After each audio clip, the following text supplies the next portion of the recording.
Welcome to mini blog. तर आता केलेली आहे व्हिडिओला सुरुवात करायची आहे आता इडली आणि त्याच्याबरोबर खोबऱ्याची चटणी. तर इकडं खोबरं मस्त असं बारीक करून घेतलं आणि इडलीचं पीठ सुद्धा सगळं व्यवस्थित असं भिजलं आहे. तर इकडं बघू शकता इडलीचं पीठ चांगलं फुललं आहे आणि चांगलं मस्त असं फर्मेंट झालं आहे. तर समर्थ गौरी गणपतीसाठी आला होता, आता तो चाललेला आहे. त्याच्यासाठी त्याला आवडणारा पदार्थ केलेला आहे म्हणजे इडली. त्याला इडली खोबऱ्याची चटणी खूप आवडते.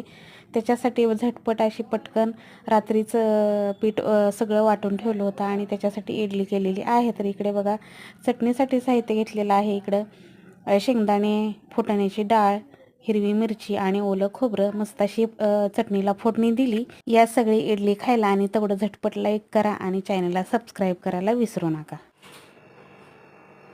तर मस्त अशी रेडी आहे आपली इडली आणि खोबऱ्याची चटणी.